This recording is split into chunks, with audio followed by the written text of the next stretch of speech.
চলো স্বয়ং। তুই ওর বউ হবি? এই নেশাখোরটার একটা মানুষকেও তো বশ করতে পারিস না, বউ হতে চলেছিস। দেখেছিস দেখেছিস কিভাবে নেশায় বুঁদ হয়ে নাচছে? যদি আজ ও এরকম নেশা না করতো তাহলে আজ যা যা ঘটেছে কিছুই ঘটতো না। একজন নেশাখোর আর একজন ঘুরি, বারে বা তোদের দুজনের চুরি। নিয়ে যায় কে? নিয়ে যায় এখান থেকে এই নেশাখোরটাকে, যা।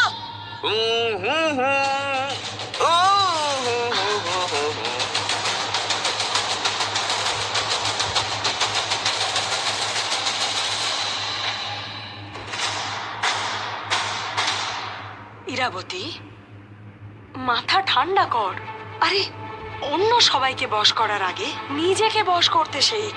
হ্যাঁ, আর আর এইটা ভাব যে আজ গোটা গ্রামের সামনে এই যে তোর সম্মান ধুলোয় মিশে গেল, তোর সম্মান, সেটার কি করবি? তোর ওই সম্মান কি করে ফিরে পাবি তুই? চন্দ্রকান্তাকে ফিরিয়ে নে। ও আজ আমার এই অনুষ্ঠানকে নষ্ট করেছে, আমাকে ঠকিয়ে পালিয়ে গেছে। আমারই গ্রামবাসী ওকে বাঁচিয়েছে, কিন্তু কতদিন বাঁচাবে আমিও দেখতে চাই। প্রজারা নিজেদের রানী ইরাবতীকে ঠকিয়েছে, আমাকে ঠকিয়েছে। এবার সবাই বুঝবে, প্রত্যেকে বুঝতে পারবে, প্রত্যেকে। যান ভদ্রমা, সমস্ত রাজদূতকে ডাকুন এক্ষুনি, এই মুহূর্তে যান। হ্যাঁ, তুই ঠিক বলেছিস, এক্ষুনি ডেকে আনছি।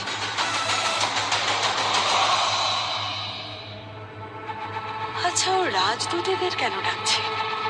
আর বলছে তো এমন ভাবে যেন রাজদূত নয়, যমদূত। ও এখন ঠিক কি ভাবছে? চন্দ্রকান্তা যেন ঠিক থাকে।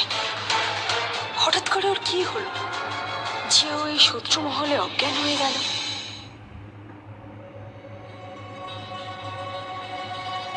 উমং, কি করছো? আমি একদম ঠিক আছি, আমার কিচ্ছু হয়নি। উমং, বল তোর কি হয়েছে? ও বারবার অজ্ঞান কেন হয়ে যাচ্ছে? মা আবার ওর উপরে কোনো রকম তুকতাক করেনি তো? এটা উনি করতে পারেন। জানি না ও এতক্ষণ ধরে কি করছে। আরে তোমরা একটু চুপ করবে, আমাকে আমার কাজ করতে দাও। চুপ করো। হ্যাঁ, কর। দেখলে তুমি, এর জন্য আমি বলেছিলাম বৈদ্যকে অপহরণ করে এখানে নিয়ে আসি। এই মোটাকে দিয়ে কিচ্ছু হবে না, ও পাগল হয়ে গেছে।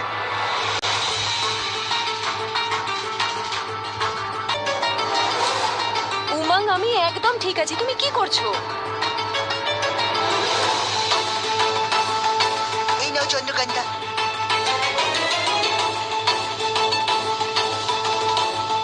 আরে না না না না না না, এটা আমি খেতে বলিনি, এটাতে থুতু ফেলতে বলেছি। থুতু ফেলবো? হ্যাঁ, থুতু ফেলতে হবে। হ্যাঁ চন্দ্রকান্তা, যেমনটা আমি বলছি তেমনটা করো, থুতু ফেলো। দাও।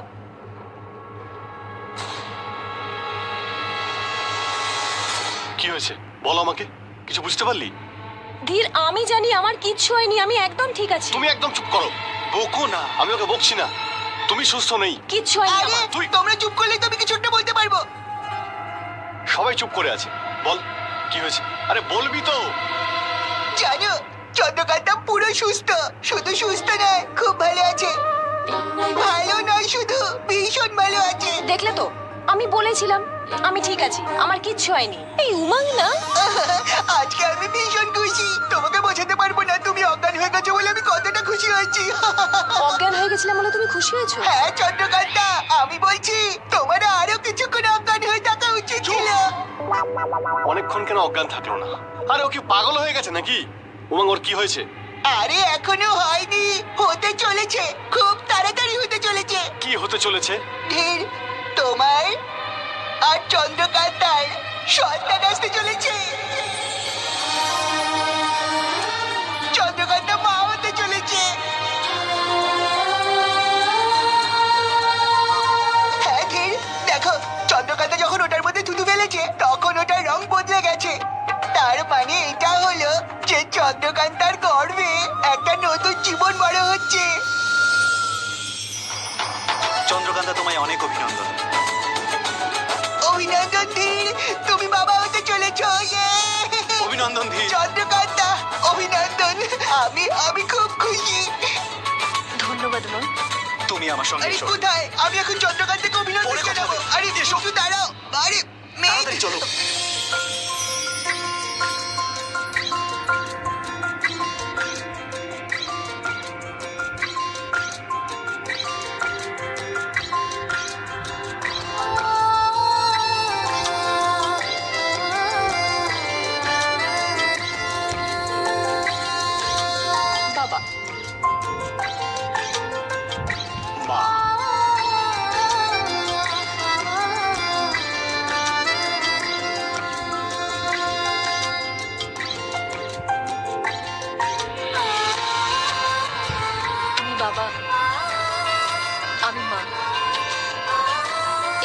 ভালোবাসার অংশ, আমাদের সন্তান, আমাদের প্রাণ, আমাদের বাচ্চা ধীর। আমাদের সন্তান।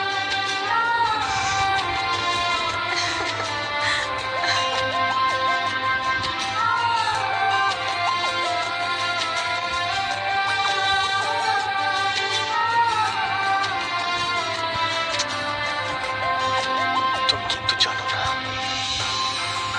তুমি আমাকে আমার জীবনের সব থেকে দামি উপহার দিয়েছ। আজ তুমি সব থেকে বেশি আনন্দ দিয়েছ।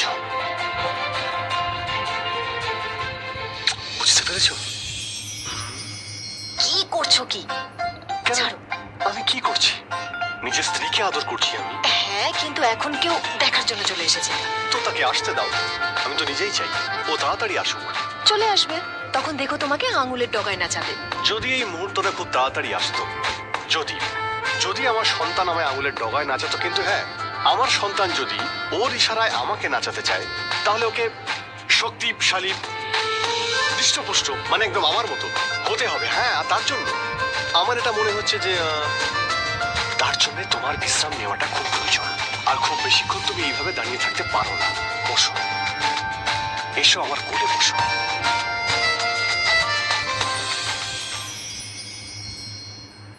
তার মানে এখন আমি এভাবেই বিশ্রাম করব? হ্যাঁ, তোমার কোনো বায়না কিন্তু আমি আর শুনবো না। দেখো, ঠিক সময় উঠতে হবে, সময় মতো শুতে হবে, সময় মতো খেতে হবে। হ্যাঁ, এটা খুব ভালো করে জানি যে আপনি আমাদের রানী আর মহারানীকে সেনাপতির আদেশ কিন্তু মানতে হবে। আমি তোমায় এখান থেকে কোথাও যেতে দেব না। তার মানে 9 মাস ধরে আমি তোমার কোলে বসে থাকবো? হ্যাঁ, কেন নয়? আমি যদি পারতাম তাহলে তোমায় আমি সারা জীবন এইভাবেই কোলে বসিয়ে রাখতাম। যদি এভাবেই বসে থাকে, আমি শুয়ে বসে খেতে খেতে এরকম মোটা হয়ে যাব, নড়তে চলতে পারবো না। চলবে, হয়ে যাও মোটা, তাও তোমায় আমি এইভাবেই ভালোবাসবো। কথা আছে, মোটা মানুষদের বুদ্ধি না মোটা হয়, পাগল হয় তারা। ভাবো, আমি পাগল হয়ে গেলে তোমার হাত মুখ পা সব খিঁচে দেবো। একটু পাগল তো তুমি আগে থেকেই আছো, আর একটু না হয় হয়ে যাবে। আচ্ছা, তো খিমচে দাও, এটাও আমি মেনে নেবো, কিন্তু তাও তোমাকে আমি এইভাবেই ভালোবেসে যাব। শাসন করব, সারা রাত দৌড় করাবো, আর তুমি যদি আমার কোনো কথা না শোনো তাহলে আমি জোরে জোরে চেঁচাবো, চিৎকার করবো। তাও রাজি আছি, তাও তোমায় ভালোবেসে যাব আমি। আমি আমার হবু সন্তানের মায়ের সমস্ত শর্ত মানতে রাজি। আচ্ছা, শুধু সন্তানের মায়ের জন্য, বউয়ের জন্য কিছু না? স্ত্রীর জন্য ওকে একবার আসতে দাও, তারপর দেখবো তোমার স্বামীর জন্য তোমার কাছে কতটা সময় আছে। স্ত্রীর জন্য চন্দ্রকান্ত, আমি কাউকে বলতে শুনেছিলাম যে সম্পর্কের বিভিন্ন রূপ রয়েছে, সেগুলো বিভিন্ন রূপে আসে। প্রত্যেক মা বাবার কাছে আগে তাদের সন্তান, আর সন্তানের কাছে মা বাবা, স্বামী স্ত্রী, প্রেমিক প্রেমিকা, কিন্তু এদের সবার আগে বাবা মা। তাই মায়ের সঙ্গে আর কোনো যুদ্ধ নয়, কোনো লড়াই নয়, না কোনো প্রতিশোধ, না কোনো প্রতিহিংসা। আর সবার আগে আমাদের কাছে আমাদের সন্তান, আর ওর জন্য আমরা। ধীর, আমি গর্ভবতী, দুর্বল নই, অসুস্থও নই। আমার কথা বিশ্বাস করো, আমি এখনো অনেক কিছু করতে পারি। আমি আমার প্রজাদেরকে নিরাশ করতে পারবো না। ওনারা আমাকে অনেক ভরসা করেন, ওদের আশা এভাবে ভাঙতে পারবো না। আর আমার সব থেকে বড় আশা তোমার এই গর্ভে রয়েছে চন্দ্রকান্তা। দেখবে ওই সবকিছু ঠিক করে দেবে। হ্যাঁ চন্দ্রকান্তা, দেখো আমাদের জীবনে অনেকদিন পর আনন্দ এসেছে, তো আমরা ওকে ভালোবাসা দিয়ে বড় করব, অনেক যত্ন করে। যদি তুমি খুশি থাকো তাহলে আমিও খুশি থাকবো। ধীর, আমি খুব খুশি, তুমি আমাকে নিয়ে চিন্তা করো না। আর আমার মনে হয় আমাদের এই সন্তান আমাদের সৌভাগ্য এনে দেবে, আমাদের প্রজাদের ঘর আনন্দে ভরিয়ে দেবে, একটা নতুন সূর্য, একটা নতুন আলো দেবে। ঠিক এরকমটাই হবে। যদি তোমাদের ভালোবাসার পর্ব শেষ হয়ে যায় তাহলে আমরা ভিতরে আসতে পারি। হ্যাঁ, চলে এসো আমার শত্রুরা। আয়। চন্দ্রকান্তা, ধন্যবাদ, আজ তুমি এত বড় একটা সুখবর দিলে, আমি খুব খুশি।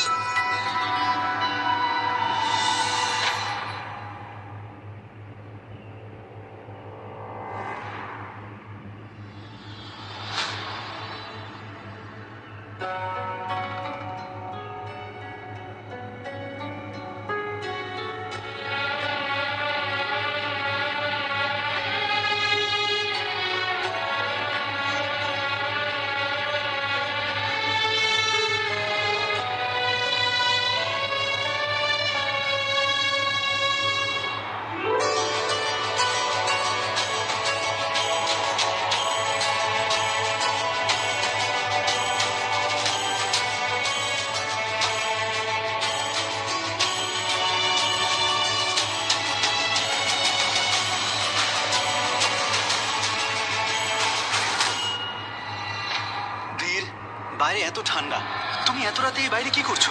আমি চন্দ্রকান্তার ব্যাপারেই ভাবছি। আগে না হয় ও একা ছিল, কিন্তু এখনো মা হতে চলেছে। ওর ওর গর্ভে আমাদের সন্তান আছে, আর ওই সন্তানকে শুধুমাত্র ওই একাই রক্ষা করতে পারে। মেয়ে, ও যদি নিজের খেয়াল না রাখতে পারে তাহলে আমাদের সন্তানের খেয়াল কে রাখবে? কিন্তু ও ও তো আমার কথাই শোনে না। তুই দেখলি তো ও কিভাবে অজ্ঞান হয়ে পড়ে গিয়েছিল। মা একবার দেখতে পেলে তোকে প্রাণে মেরেই ফেলতো। ভাগ্য ভালো গ্রামবাসীরা ওকে ওখান থেকে নিয়ে এসেছে।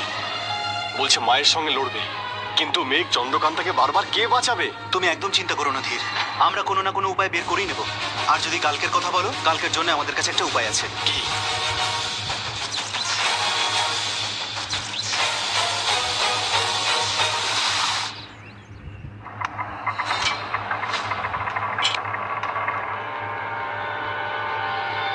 এই কুয়োর জল কোথায় চলে গেল? কি করে বাঁচবো আমরা? কি খাবো আমরা? গ্রামের কোনো কুয়োতে জল নেই, বাচ্চারা তেষ্টায় মরে যাচ্ছে। এটা মহারানীর কেমন অত্যাচার আমাদের উপর, কিচ্ছু বুঝতে পারছি না। আরে শোনো শোনো, চলো গিয়ে আমরা দেখি আমাদের আনাজপাতির কি অবস্থা। আরে জলের অভাবে তো পুরো গ্রাম ভুগছে, খরা চলে আসবে, খরা।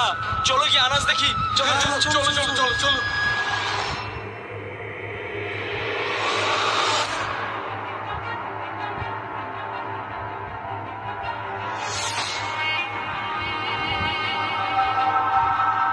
খাবারও নেই, জলও নেই। হে ভগবান, ফসল তো আগেই জ্বালিয়ে দিয়েছে।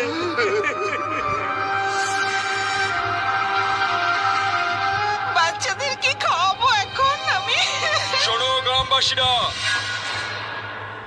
রাজকুমার স্বয়মের বিবাহ অনুষ্ঠান শুরু হতে চলেছে। কাল রাত মহলে আনন্দ উৎসব হবে, তাই কাল রাতের আগে তোমরা সবাই মিলে পুরো বিজয়গড়কে সাজাবে। সমস্ত রাজ্য থেকে রাজা রানীরা আসছেন, আর তোমরা সবাই মিলে মহারানীর জয় জয়কার করবে। বুঝে গেছো তোমরা? হ্যাঁ, করবো আমরা, করবো, আমরা করবো।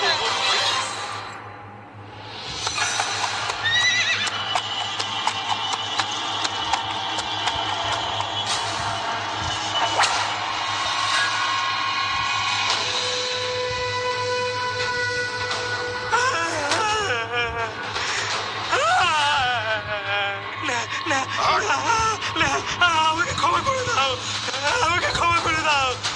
আজ সারা রাত জেগে কাজ করতে হবে। বাচ্চা, বুড়ো, জওয়ান সবাই কাজ করবে, কেউ ঘুমোবে না, বুঝলে? এটা মহারানীর প্রতিমা। তোমরা সবাই মিলে আমাদের রানীমার প্রতিমা বানাবে। খুব সুন্দর একটা প্রতিমা বানাতে হবে। যদি রাত্রে কেউ শুয়ে পড়ো তাহলে তাকে সব সময়ের জন্য ঘুম পাড়িয়ে দেওয়া হবে। বুঝতে পারলে? বুঝলে?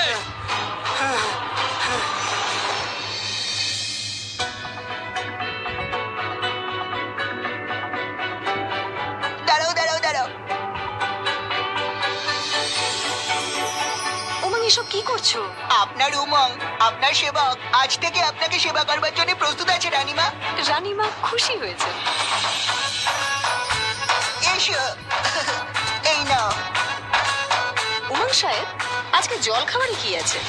রানীমা, আপনি প্রথমে তৈরি হয়ে আসুন, আর আপনার মহান সেবক আপনার পছন্দ মতন খাবার বানিয়েছে, সেটা আনন্দের সাথে খান। তারপরে এই সেবক আপনাকে গল্প শোনাবে। অসংখ্য ধন্যবাদ উমং। আচ্ছা, বাকিরা কোথায়? বাকিরা পুড়ে গেছে, মনে হচ্ছে সব পুড়ে গেছে। আরে উমং, দাঁড়াও, আমি করছি। না, না, না, না, না, আজ তুমি কোনো কাজ করবে না, সব কাজ আমি করব। তুমি যাও কি ওখানে বসো, আমি জল খাবার দিচ্ছি, বুঝলে? আর জানি না এই মেঘার ঢির আবার কোথায় চলে গেল। চলো, আমি তোমায় বসাচ্ছি, আসো। এখানে বসে তুমি এখন জল খাবার খাবে, মজা করে খাবে, ঠিক আছে? আমি এক্ষুনি নিয়ে আসছি। আচ্ছা, এরা দুজন কোথায় গেল? জানি না, বলছিল বাইরে একটু ঘুরতে যাচ্ছি। আর একটা সত্যি কথা বলবো, আমার মনে হয় ওরা মিথ্যে বলেছে, দুজনেই ফাঁকিবাজ। যেই আমি ওদেরকে বললাম আমাকে একটু সাহায্য করো, তখনই চলে গেল। দেখলে, তোমার ভালোবাসার মানুষ পালিয়ে গেছে। নাও, খাবার তৈরি হয়ে গেছে, নাও, খাবারটা খেয়ে নাও। আচ্ছা উমং, এরা কখন বেরিয়েছে? অনেকক্ষণ তো হয়ে গেছে।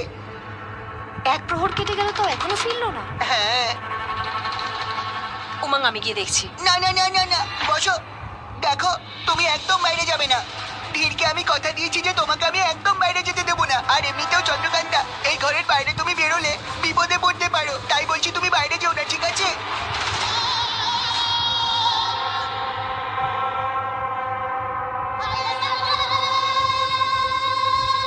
কাল অন্য রাজ্যের বাকি রাজারাও আসতে চলেছেন। কাল আমার এমন শৃঙ্গার করা হোক যাতে আমার দিকে তাকিয়ে কেউ চোখ ফেরাতে না পারে। আমার রূপে যেন তারা শক্তি দেখতে পায়। বিজয়গড়ের সবচেয়ে শক্তিশালী রানী মনে হয় যেন আমায়। এটা কি সর্বশ্রেষ্ঠ রানী ইরাবতীর জন্য এই পোশাক?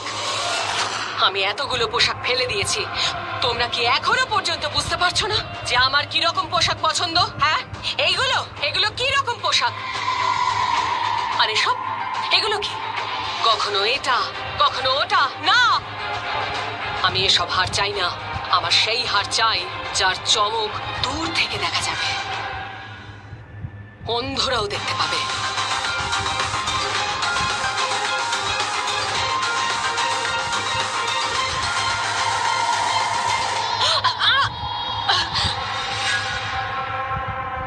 এটা কি করলে তুমি? এটা কি? এই কাঁটা দিয়ে তোমাকে এক্ষুনি মেরে ফেলবো, বুঝেছো তুমি? কে তুমি? কোথা থেকে এসেছো? তুমি আবার শত্রুদের পক্ষে নও তো? কি চাও তুমি? কাল যখন সর্বশ্রেষ্ঠ রানী ইরাবতী সবার সামনে যাবে তখন সব থেকে কুৎসিত দেখায়, এটাই চাও না তুমি? হ্যাঁ, এটা আমি হতে দেব না। কে পাঠিয়েছে তোমায়? চন্দ্রকান্তা পাঠিয়েছে না তোমাকে এখানে? ওই পাঠিয়েছে না? চন্দ্রকান্তা তোমাকে বলেছে না দাসী হয়ে যাও আর আমার শৃঙ্গারকে নষ্ট করে দাও? বলো। না রানীমা, ঠিক এমনটা নয়। আমি তো অনেকদিন ধরে আপনার সেবা করছি। ভুল করে চুলের কাঁটাটা ফুটে গেছে, ক্ষমা করে দিন। রানী ইরাবতী ক্ষমা নয়, শাস্তি দেয়। শাস্তি, বুঝেছো? এই ইরা তো পাগল হয়ে গেছে। চন্দ্রকান্তার উপর রাগ এই নিরীহ মানুষগুলোর উপর দেখাচ্ছে। আজ যেন ও সবাইকে মেরেই ফেলবে। আর চন্দ্রকান্তাও তো এখনো এলো না। ও আছে কোথায়?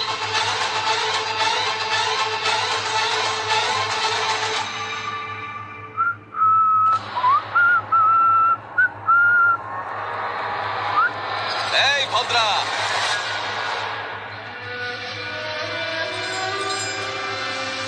মা, ভদ্রা মা, চুপি চুপি লুকিয়ে লুকিয়ে কোথায় যাচ্ছিলেন আপনি ভদ্রা মা?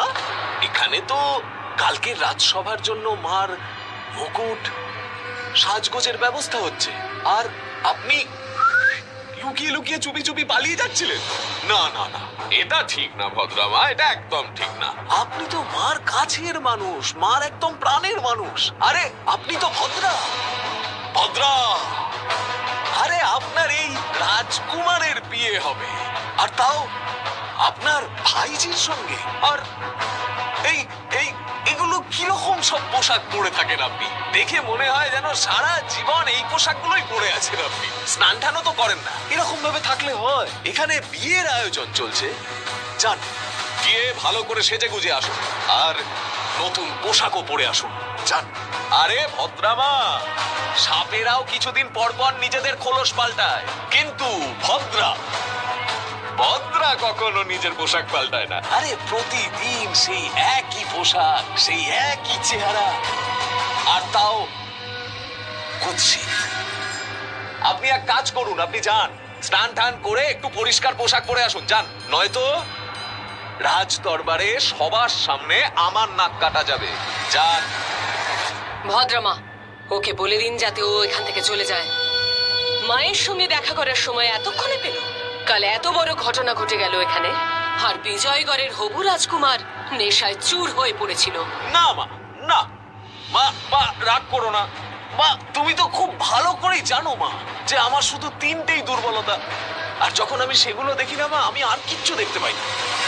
মদ, সৌন্দর্য আর মাংস। কিন্তু মা, আজকে তোমার এই রাজকুমার তোমাকে কথা দিচ্ছে যে আমি আজ থেকে কখনো মদ খেয়ে মাতলামো করবো না, আর গর্বে তোমার মাথা সব সময় উঁচু থাকবে। আমি ভবিষ্যতে তোমার মূর্তি প্রতিষ্ঠা করব, আমি নিজে ফুল দিয়ে পুজো করে সেই মূর্তি উন্মোচন করব, আর সেই মূর্তি উন্মোচন সবাই দেখবে। তোমার রূপ আর তোমার শক্তির সামনে সারা দুনিয়া মাথা নত করবে, আর লোকে বলবে ওই দেখো, ওই যে যাচ্ছেন সকলের শ্রেষ্ঠ রানী, মহারানী ইরাবতী।